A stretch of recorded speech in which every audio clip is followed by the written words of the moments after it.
Can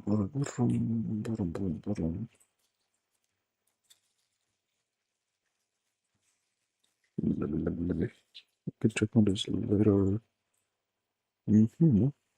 General idea. Nothing for now. Yeah.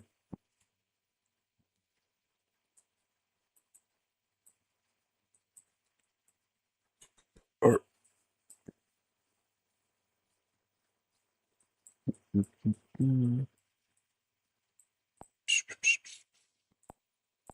logged of what? Oh, okay. It's I think it's 3 minutes. Okay.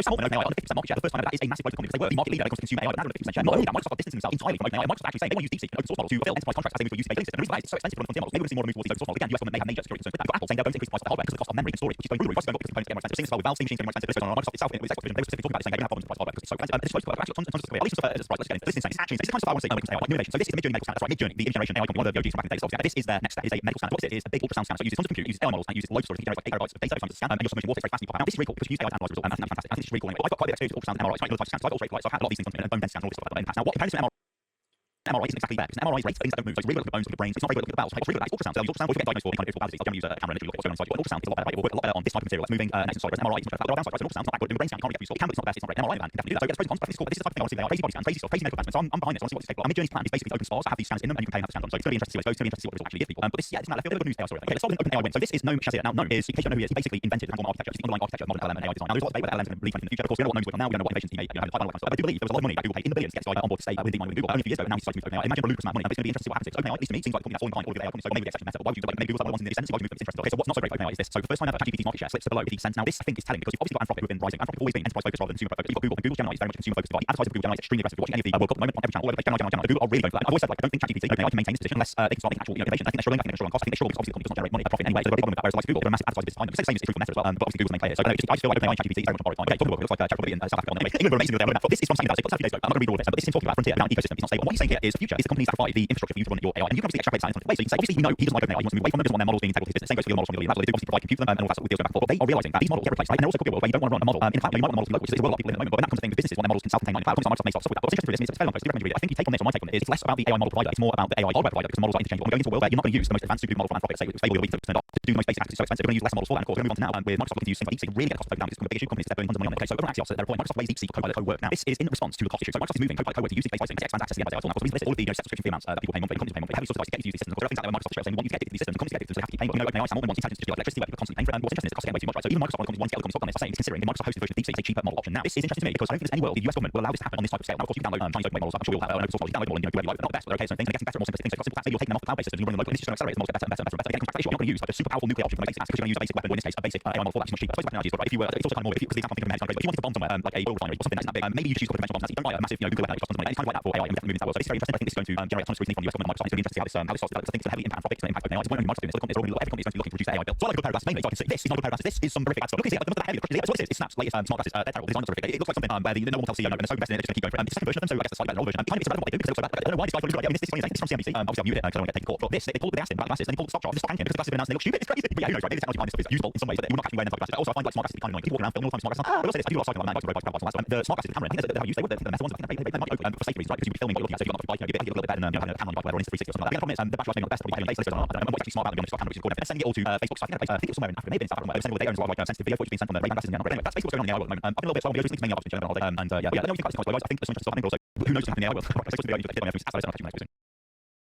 No, not much.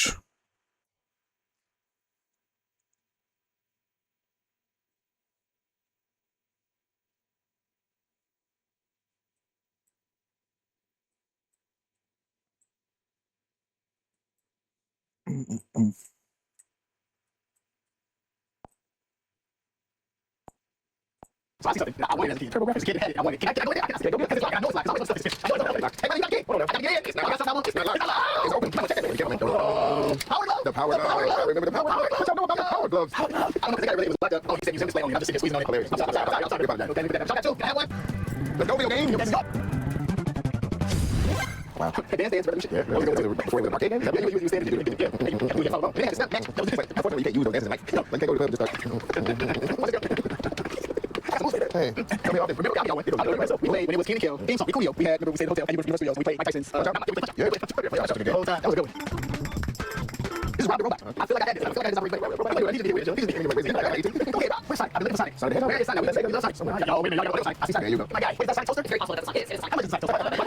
My kids are going insane for the Sonic toaster. Yes, I'm a Sonic toaster. We're different. Okay, I'm a Sonic kid. I love it. That was one of my favorite games. Like I introduced that to kids. They love Sonic. They also love Mario. Mario just keeps going too. I mean, they've been doing a good job of keeping certain gaming brands alive and like doing future versions of it. So everything I was playing, kind of like Mario Bros. Sonic, stuff like that. But they like Castlevania, you know what I mean, like something like that. But this current version of it, I just haven't seen what I was playing yet. So that might be my show. Metroid. Oh wait, I introduced one to them last time we were in New York. What the fuck? You got the Afro? Come on, you got the Afro. Wait, it's boxing. It's boxing. Ready to Rumble? Come on, ready to Rumble. That's the game right there. I love it. So shout out, Ready to Rumble. I wanted to say Genesis. My parents like wanted. You gotta buy it. So I had to do like whole bunch of lines. I remember that whole bunch of lines. I raised my own money for it. And it was like such a big moment. I was Toys R Us. I had my own money. I got my own Genesis. It was a big moment. I run flowers. All the beats. Oh, okay. Here we go. Here's the Atari Central. Okay. Everything. Okay. Primal Rage. I haven't seen Primal Rage in years. Primal Rage. I played that with Street Fighter. What's all the beats? That was Contra. That's Nintendo. Oh, Hang Time. I remember Hang Time. What was that? Oh, okay. So this had everything. Yeah. It was Golden Axe. Streets of Rage. I was looking for Streets of Rage. Movies coming out. I had Streets of Rage. So okay. I rolled it too. So I need Streets of Rage. What y'all doing? Oh, Super Nintendo. What's that? Golden Axe. And Shinobi. Yeah, I remember Shinobi. You glitch a little bit. Yeah. Yeah, that one kick. Yeah, man. All these Game Boy shells. Okay. Yeah. What are you doing, man? Oh, nothing. Go into the old area. It's just bro. They want $200 worth of Game Boy. Yeah, man. It's a working Game Boy. It's a Pikachu Game Boy. Yo, a Pikachu Game Boy. What's up? You know, I just come back out because the kids are playing around, so they got like games that they play. So you see, yeah, got rich. Feel me? It's not cheap. Come back. Why did I keep my Nintendo cartridges? If I still had my original Nintendo cartridges, I would be probably doing a mixture of selling and showing to my kids and mixers because they need to appreciate where we came from pixelation to HD. So I'm trying to make some really good, like fun, mazy games with like good, you know, mental kind of challenges, puzzles and stuff like that. That's what Mario seems like. They're all kind of puzzles. Keep playing, so you figure out the timing and all that stuff. Oh, what is that? Look at that. We have a new match game. It's launching. It's called Orange. That's right. Yeah, that's right. So we got music. And then on this particular level is the funky. Oh, yeah, bad. Hey, how long you go? Hey, I want to. Hey, stop.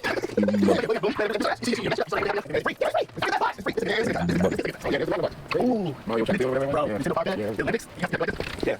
Just stop it upstairs. That's what I'm saying. I just went to the kids. Keep it up. Just, you never know. Okay, just put it in. Excite, Mike, come on. A lot of stuff is at my parents' house and it just stopped working. Yeah, so much. You can't connect to that. Yeah. But I see about that. So that's what I'm stuff working. Gyromite, bro. Play so much Gyromite. Yeah, I remember just playing and just building pillars and all that. It was a very simple like puzzle game, but entertained us for days. It's crazy how we entertained. 100. Please play that game. That dragon simple. Wait, I see that. Come on, there you go. Oh yeah. Bro, we understand. People understand. Right on TV.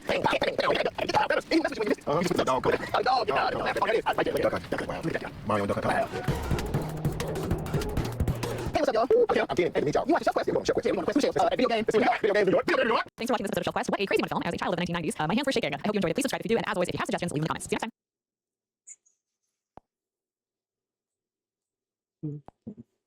If I asked you to name the 3 brands that IT departments go to when shopping for corporate PC laptops, I bet just about anyone watching this video could do it. Like Samsung wants to change that. The goal of the Galaxy Book 6 Enterprise Edition with Intel Technology is no compromise on performance, security, design, manageability, or character count. And they sponsored this video, we're going to be showing it off. Now, I could be lazy and say, well, they took everything that's great about their consumer line Galaxy Books, added some enterprise grade refinements, and just said, but some of these enterprise grade refinements merit additional discussion and can actually be useful outside of the enterprise as well. Intel's deep program management is easier than ever and now works without any infrastructure commitment, making it actually a great solution for the family IT guy. We're going to take a look at that and a closer look at the Galaxy Book 6 Enterprise Edition. Now,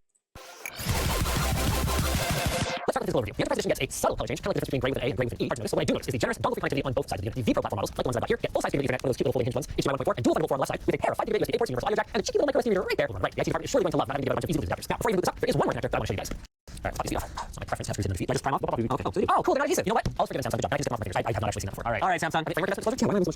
There we go. Connector, or should I say connectors? Because Samsung included 2 user accessible M.2 slots for storage. Both of them PCIe Gen 4x4 and support drives up to 1 terabyte. With our sample unit having a 512 gig NVMe in the primary 8mm slot. Oh, Samsung. It is Samsung. Okay, cool. That's cool. And the secondary 3mm slot sits empty, which is great for a quick upgrade. Now they say this supports 1 terabyte, but I actually see no real reason why you couldn't put it in the future. But that's just not what it's certified for. As for RAM, unfortunately, that is not user replaceable or upgradable. It's not really a surprise in 2026. It's one of those things where you want to make sure that you proactively mind your IT about how much RAM you're going to need in the future because you won't be adding any after the fact. Since we're in here, there are a few different configurations available, all with Series 3 Intel Core Ultra processors. I like the 14-inch model with the Core Ultra 555 or the Ultra 7 365 because the vPro platform brings benefits beyond just their hardware specs. There are non-vPro options of 14 and 16-inch. If you just can't move your pad, you're going to need a 7, 256, and Thunderbolt 4 along with, of course, vPro. Now let's get this thing back together and fire it up. It actually kind of makes sense that the chips are so robust that they only have the 4 screws. Yeah. Still, I would prefer to just have more screws and almost. You know what? I'm not going to be the last person to make that mistake. Oh, different size, by the way. Tall and that. That makes sense actually, just like photographs.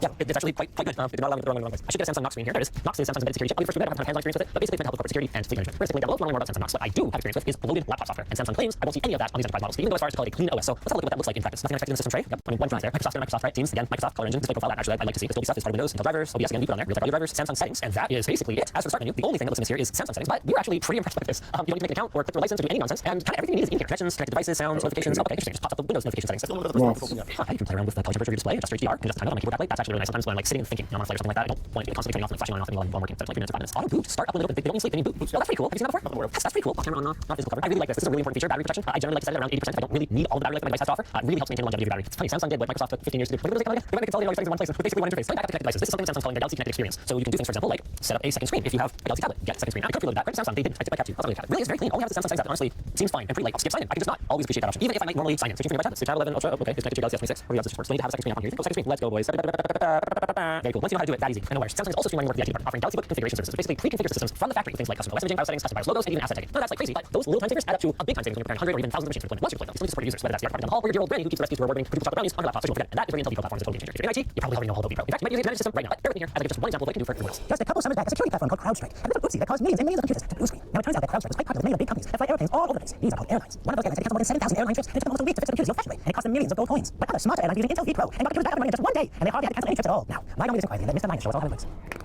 Let's take a look at how Vpro Fleet Services gives us total control over our enrolled PCs, even if the OS is hopelessly broken and blue screen all over the place. And the coolest part is it's built into every Vpro platform device for free. VPROFleet.intel.com. Alright, both of these set up. This is going to be our management device, and this is going to be Rama's computer with her brownie recipe. Let's see if I can configure this up without having to use Vpro before. Alright, continue logging in or sign up. Oh, I need to use yours. Oh, look at that. Jordan Block. Second Jordan Block. Thank you for that, Intel. Nice. From here, all I gotta do is go to my endpoint groups, and I'm just gonna grab this pairing token file, which pop this in here. Now we just run the fleet installer. Hey, there we go. There it is. Desktop 0i5871 name. Work on my demo.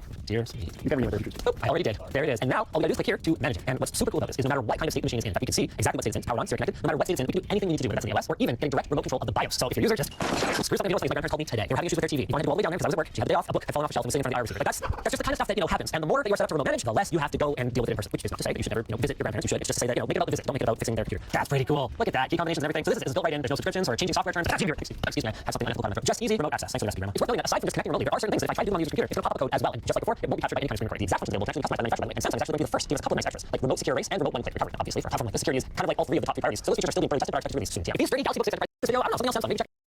Farewell, Grandma's brownie recipe. Welcome back to Slot. Today's Slot, Hollywood studios are currently searching for short stories and ideas that could be turned into movies following the success of Echo's directed by Ken Carson. He's only 21 years old. This won't be the first time I read a story was turned into a movie. I'm Sydney Sweeney movie based on a real post. Well, anyway, coincidentally, I may just have some suggestions for Hollywood. I received this email the other day saying, hey man, there's this weird and bizarre Reddit writer called Short Story 1 that always writes some of the most bizarre and weird stuff. You should check him out. Now, I'm pretty sure this email came from Short Story 1 themselves, but I figured I'd check it out anyway. Well, if you go to his profile, he's actually posting a short horror story every single day with such titles like The Cop Pulled a Gun on a Driver, It's a Driverless Car, or A Human Race Didn't Involve Artificial Apes. We evolved. I'm mostly posts on getting a few upvotes. And Judy emails in, I figured it might just be nonsense being updated daily, but no, he's been posting stories almost every single day for over 6 years before AI was even capable of this. Didn't even get accused of writing these AI in the comments. Well, I figured we'd check a few of these out, and who knows, maybe it'll get a movie deal. We've got, I'm a 40-year-old man, and my mother is still giving birth to me. I think I might skip that one. We've got Our Marriage is being managed by Reddit users. That's genuinely scary enough. I don't think I need to read any more than the title. Okay, what this one? Dan is accusing me of murdering him even though he is alive. Dan is falsely accusing me of murdering him even though he's alive and breathing. He started to tell people that I murdered him, and people started to believe it. I tried to make them understand that Dan is alive and that they could all see it and hear it. Dan, though, kept going forward with the accusation that I murdered him. I think I've already written enough of that one. Okay, here's a short one. I make houses cheaper. Houses are so expensive these days, and the generation of today cannot afford it. I remember how easy it used to be to buy a house, and one day they eventually owned. Well, I'm sick of it, and I've successfully made 9 houses exceptionally cheaper to buy on a mortgage and to eventually own. Let me give you an example of what I did by using my own house. The price listing of my house is literally $500,000, but after I murdered my whole family, reduced the house price significantly below $100,000. This is what I also did to make the other 9 houses cheaper. I'm doing this for the young generation of today who are stuck in small, noisy, tight, and unaccommodating flats. So I need to thank me. Yeah, I can see that being a movie. Another posted a short, scary story saying my wife keeps making me sandwiches for some odd reason. The house is just full of sandwiches, and I don't expect her to ever make anything. As soon as we got married, all she's ever done is make me sandwiches after sandwiches. We still don't have kids, so she just keeps on making sandwiches. I spent so much money on bread and ingredients for sandwiches, and have told her about this. Need to help her. I decided to stop buying bread and ingredients so that she doesn't make me bundles of sandwiches. When I came home that day, I saw that she managed to get her own bread. Bread belonged to our next door neighbors, and the ingredients she used to make sandwiches were our neighbors' fingers, eyes, teeth, brain matter, and the sandwiches were so bloody. Here are your sandwiches, sweetie. My wife told me with a smile. Yeah, it's pretty scary. It's a pretty scary story. If you need any ideas, this guy's posting one every single day. I personally can't wait to see it. It's been months, and Mikey is still doing CPR on the collapsed guy. Turned into a movie. Thanks, Slot and Bye. I don't even have an excuse for this one, bro. Okay, we don't think they have hard periods and whatnot. And to be fair, I don't really know exactly what it feels like or anything like that. Alright, so I can't really say for certain. But getting blue ball is probably one of like the bottom 3 experiences of like all time as a man. It's so freaking terrible. And it's something I've had a handful of times throughout my entire life, right? But at the same time, it has been absolutely agonizing. And I would do anything to go back in time and make sure that just like didn't happen. It was a very, very painful experience. And the most painful blue ball experience I have experienced in my entire life. This experience occurred about 2 or 3 weeks ago. Okay, it happened online because why wanted it. It happened in this Discord server. And in this Discord server, I'm gonna big post a little bit about like still exactly what was going on. Okay, but we were joining these like weekly meetings, is what I'll call them. Okay, and normally in said meetings, only a few people are only a handful of people. Okay, normally it's about the same thing every single time. I join in, I start paying attention like a little bit, I try to follow along, but then I was spacing out and start scrolling Instagram or just DMing people. This time around there were 4 people. Okay, me, the host, my friend, and then just like some other guy. This other guy is going to be the subject for today's video. Our little hamster that we're going to experiment on just a little bit. He's saying that dude, but whatever. Look, I talked to this guy before. Okay, in the past, I had a very lengthy conversation with him. The very first conversation I ever had with him, where I managed to get him to spill a gigantic secret that he had never told anybody before. Something very, very deep, something very, very serious. Only he knew about. Okay, and look, I mean, I get it. I tend to have that effect on men or whatever. But I mean, clearly there was something special going on here. Okay, the fact that I was able to get a complete stranger to say something like that. I wasn't really trying to push him per se. I was just trying to be non-judgmental and hear him out on whatever was on his mind. Okay, this one week in particular, right, where it's going about the same hour. We showed this weekly meeting of ours. I started paying attention. I started to lose interest, and I started streaming Instagram. And you know, boy, you know what I'm doing, bro? I started like scrolling through a bunch of furry art on Instagram, a bunch of like pictures of furries cuddling and everything. Currently, I'm bored out of my mind. I just want to do something else. Okay, I'm not even gonna lie. If I get something to laugh or something like that, that'd be right. This was funny. Right, that average guy, he was looking at my stream, and he kept on saying that he quote unquote liked it. And you know, that kind of intrigued me a little bit. Okay, so like the entire time as I'm streaming this stuff, I'm also sending him the occasional message DMs. Okay, every single message I send him is like jokingly cutesy. I say jokingly, partially, I should say rather, because there's a bit of truth to every single joke out there. We all know this. Okay, anyway, I definitely wanted to talk to him like that. So I like, yeah, I'm not gonna lie. I made a video a while back. Okay, it really freaking hard to read title. The title of the video is "Compliments Make Me Hard." Alright, and I really wish it worked, but it's sadly very, very true, and it's something that affects me in a very, very great way, and it affects a lot of the ways that I go about different relationships in my life and everything, friends and everything. And it genuinely makes everything like very, very painful. Okay, like trying to talk to people. Essentially, I can't take a freaking compliment without being protected from or something. Okay, without getting towered up to the skies. If you get my drift. And you know, one of the things I mentioned in the video is that I wanted to try exposure therapy because to be honest with you, I don't really like the fact that I get hard whenever I'm just talking to people completely normally. Okay, it's annoying, and I don't want anyone to notice it because I don't want them to think that I'm getting off this completely normal conversation we're having. You know, if someone tells me that I look good today or something, I don't want them to notice the rage sticking out of my freaking pocket. I genuinely do not. So I figured, okay, I'm gonna talk to this guy like this. Okay, in a way, it's kind of quote helping me in a sense, you know, because it's giving me this exposure to this like positive reinforcement or whatever. Okay, that was kind of my secondary intent here. Number 1 was to talk around the guy. Number 2 was kind of secretly hoping that he would respond or reciprocate. Anyway, you know, he eventually did. He started to send some rather cutesy, adorable messages back to me. I really hate to edit this, bro, but he sent me like one message. Okay, the instantly freaked out. And dude, how do you not sure, dude? It's erotic boner alert, bro. Like, there's oh my gosh, man. I'm like, there's nothing sexual about it. Okay, or at least I said there's nothing sexual about it. It's kind of hard to explain myself. And to be honest, we live in a day and age where the average person, if you get hard, I mean, it's normally just the moment right after you wake up, and when you're being directly like attracted to somebody, you know what I mean, or you are wanting to, you know, get down and dirty, or you know, just doing some random throughout the day. Me, it's totally freaking out, man. This is practically like only a handful of things that, like don't get me hard, and I don't really know how I feel about that. I'm gonna talking about it, whatever. But yeah, I don't want to say a sexual thing. Okay, I say it's basically every single video I make, I like to consider myself asexual. I really don't want anything to do with that. I don't really know how well that claim is understand after all this video, considering all the content of the video, whatever. I don't know how to say it. You're just being so freaking kind, right? That's what you talk to him. Okay, the way you talk to him make you feel so freaking special and warm. fuzzy all over. Oh my gosh, dude. I really want to like say this. It sounds like a freaking creep, bro. Like all those he was talking to me, it's just like, oh my gosh, man. It made me feel very special, by the way. So you know what I'm talking to very affectionately. Okay? Every single time he sends me a message, okay, I just feel like a rush of positivity flowing all throughout my entire body. And it made me like, oh my gosh, it made me freaking squirm. Holy moly, I don't even know how else to describe it. I was overjoyed, smiling from ear to ear, which is funny because normally I don't freaking smile whenever I'm talking to people. Like, I mean, like not like that way, but it was like the type of irremovable smile that I just could not wipe off my face, man. And look, you know, I tried to be smart about it, or semi-smart as I could about it. So you know, I asked him a few times if I was making him uncomfortable or if we should continue. Okay, mind you, we weren't like sexting or anything. That's not what this was. We were just talking to each other. And you know, I just didn't want to make him uncomfortable. So I asked him like, am I being too weird or am I making you uncomfortable? And the next thing he said freaking broke me because he said, no, not at all. Honestly, I think it's kind of cute. Chill. That my goodness gracious. Bro, like, I don't know why that one freaking message really freaking killed me, man. That point, I felt like I was about to die from happiness or too hard of a freaking erection or something like that, bro. Because that one message, man, oh my gosh, dude, it's like I had a freaking like knife being shoved through my freaking urethra, man. Holy moly, okay, that sounds kind of freaking harsh. You know what I mean, bro? He said plenty of other like very charismatic things throughout the conversation. That just made my stupid little heart just fly right out of my chest. And you know, I don't get into detail about it. Obviously, it's like nothing like freaking weird, but it's kind of like embarrassing, like reciting like every little thing that was exchanged between us. Okay, all you know is that there were a lot of like really freaking like stupid furry emoticons and things like that. I don't know if I flex my but you know, sometimes bro, you just got that one way to feel like whatever. Okay, he talked crazy like an hour or so. He kept saying things to me, and it just all made me feel so freaking happy, man. Oh my gosh, dude, so happy in fact that it even started to hurt a little bit down there, which is when the story kind of takes a turn for the worse, dude. Okay, it started as just a slight aching, and then it developed into a cramp-like sensation in my balls. Okay, and that soon spreads just my entire groinal region in general. And at that point, it hurt so freaking bad, bro. It's like any like slight movement sent like this horrible pain throughout the entire bottom half of my body, man. It was freaking terrible. Hashtag period. Hashtag freaking hashtag something. I don't even know, man. It was a lot. Okay, and it got to the point where I had to start taking breaks from talking to the guy because of the pain. And you know, like, I really didn't like talking to him, but it was just getting too much. Okay, so you know, I take a break for like 15 minutes every so often. All right, where I get up, I get water, I go to the bathroom, I get a snack, I can watch a full-length YouTube video. And after all was said and done, I'd still be freaking hard, or maybe it start to go down like a little bit. But if I even thought about going back to the conversation for a split second, it would just go right back up again. It was so freaking terrible. Okay, and you know, eventually I decided, look, man, this is a freaking lot. This is way too much for me. And I just decided maybe it's time to go to bed. Right? Maybe just stop freaking, you know, talking to guys like this on the freaking internet. You know, maybe I have better things to do, like getting sleep so that I don't freaking wake up in the morning like a freaking zombie because I have work tomorrow. So yeah, that's the plan. So before I tried to go to bed, I had to go to the bathroom. That hurt a ton, so I just like couldn't freaking do it. Hashtag boy problems. I don't freaking know. So I just decided, you know what, screw it. I'm just going to bed and hope I pass out. Right? And I tried to. I really did try to fall asleep, but dude, oh my gosh, the pain was just unbearable. Okay, any slight touch of my groin hurt a ton. No position I could possibly lay in would have alleviated the pain in any sort of meaningful way whatsoever. I moved like slightly and my freaking balls hurt, bro. It was freaking terrible. Right? Eventually I decided to bite the bullet. I just got out of bed and I grabbed some melatonin. I hope that eventually, you know, I would just faint in bed or whatever. And then I wake up the next morning and it hurt anymore. You know, next day I wake up and it's not that was good. Okay, but then I had to work and now we get to the next moment and my little adventure right here. So in the morning, I still No like comments. okay, I'll be at work. I couldn't stop thinking about the guy. Okay? Literally the entire time I was at work, doing my stupid mundane tasks or whatever, I was constantly thinking about just going home and talking to him again so I could experience that same joy again. And to be honest with you, I was making a fool of myself because every single time I think about talking to him or every single time I was reminiscing about the conversation we had the night before, I get bricked up again. And that was freaking terrible because like, dude, I'm at work and I have coworkers here who any moment could just see that. Okay, but like for me, the majority of the time I was sitting down thinking someone asked me to get up and do some manual labor for them. But you know, whatever. Like, okay, I have a really bad problem. A very bad tendency of developing extremely strong attachments to basically like anybody who shows me any sort of affection like whatsoever. So I don't really have to know you all that well. I just have to like kind of like you as a person, think that you're somewhat nice, and if you do something to me like that, where you know say something like you call me cute or something in a non-creepy way, I will probably freaking fall for you. And it's not typically I don't want to say it's in like a romantic way. I don't think it's like a crush feeling sort of sense, but you know, obviously I feel like one relationship with them or anything. It's just like a very like strong infatuation for people. And I kind of think a video talking about that more in depth because it's something that's been plaguing me for a very long time, basically my entire life. And it'd be too hard to pass up on. I'm not gonna lie. But you know, whatever. Okay, like once I got home after this one day at work, I immediately got to my computer and sent him a message. Okay, and when he responded to me, it just wasn't the same, bro. It's like sure, yeah, you know, I got hard instantly again or you know whatever. Okay, but he just wasn't nearly as lively as he was the day before. And it got me feeling a bit, you know, down. Okay, I was wondering like, is he having second thoughts? You know what I mean? Like, is he not like into that sort of stuff? Is he like I don't know? Is he freaking closeted or something? Is he ashamed by it? I mean, I don't really know, man. And so I asked him if something was up, but he just told me that everything was apparently perfectly fine. That he is exactly the same as he's always been. That he's having no second thoughts or anything like that. That time we had a very surface level conversation. This sort of thing went on for like another 2 days or so. Okay, until the end of the week. Where, you know, basically, you know, I'd talk to him before I went to bed. I'd get blue balled, and then I'd feel bad about it because it wasn't nearly as good as the last time we had a conversation. Then I'd go to bed trying to sleep through this agonizing pain. And finally, and then the next morning I'd wake up and I'd go the entire day specifically only thinking about being home and talking to him again. It was just terrible. And you know, to be honest with you, it was so freaking painful to the point where eventually one day I got home and I was just like, okay, I'm just going to tell him exactly. I'm going to tell him how I feel about this, and I'm going to ask him how he feels about it. Okay, and so I asked him. Okay, I eventually asked him if he meant all those things he said to me during that first conversation. Did you really think that I was cute? Did you really think I was this? Did you really think I was that? And the thing he said to me freaking broke me to bits and pieces, man. Oh my gosh, he told me that he was being completely ironic. Dude, I feel like idiots. Oh my gosh, here I am feeling all lovey-dovey towards a freaking dude, a man, and you know, it was all freaking illusion. You know, what am I seeking exposure there? You know, what am I just flirting with a freaking guy, man? Like, I'm not gonna lie. Okay, look, I'm not exactly like to talk that way to guys exactly. This is like a very new experience for me. Okay, I never experienced anything quite like it before. I've never even said anything like even remotely similar like that to a girl before. Okay, and for it to end that tragically and quickly, I just immediately stopped talking to the guy, man. It genuinely broke my heart, man. Every single time he messaged me after that, I just didn't get the same reaction anymore, man. It's like I knew it was genuine. I knew it was genuine every single time he said something to me. Even if it was moderately like kind of flirtatious or whatever, like I saw through it. I didn't even get hard anymore, bro. What the heck? So then you know, like I guess I just caught them out. I mean, I don't know, man. But I'm not gonna lie. Okay, this is by far like the gayest experience I've ever had in my life, dude. Forget the time when they flirted with me for months straight. Because at that point, I was reciprocating. Like this time, I feel like I was going all in practically. And oh my gosh, man, it made me feel like such an idiot and a lonely loser, man. Holy moly. All I wanted was connection with somebody. And as it turns out, I was just joking all along. I cannot freaking believe it, man. And to be honest with you, this is kind of making me rethink a lot of things I previously thought about myself, a lot of my previous attractions and things like that. Because you know, I've never really experienced such a strong like infatuation for somebody. You know, like in that short of a time. You know what I mean? It's so freaking weird. And you know, I'm angry at the guy. Okay, I want to say that. I'm not angry at him. It's just a frustrating feeling. It feels like I should have called him earlier. You know, he was joking. Like maybe he should have been more obvious or something. Like I don't really know, man. Okay, whatever, man. All right, I'll make another video talking about some of this stuff more in depth. Whatever. Okay, so that's all right. I don't know anything else to say. All right, moral of the story. Just be careful with who you're talking to. Okay, just be careful with who you're being vulnerable around, and don't say something you regret to someone you don't really know all that well. Okay, I wish I could just go back and not have even spoken to him like that, or at least just know that he was joking from the get-go, so I didn't have to go through that intense roller coaster of emotions and not like such a freaking idiot, man. Oh my gosh, it's so funny because the entire time having a conversation with the guy, I felt like, oh man, I don't really want, and we're cruising at the end, bro. Oh my gosh, I feel like such a freaking idiot. Oh whatever. All right, I'm over it. I'm freaking over it. And in a way, I do feel like kind of relieved. You know, after he told me that I was so relieved, it's like, man, I don't think about it anymore. At least I don't have to dedicate so much time to yearning over this guy, man. I guess that's the plus. At the same time, it's like, dude, how did I not see this coming? I'm such a freaking idiot. Even though, yeah, I want to mention that I do have this for surgery.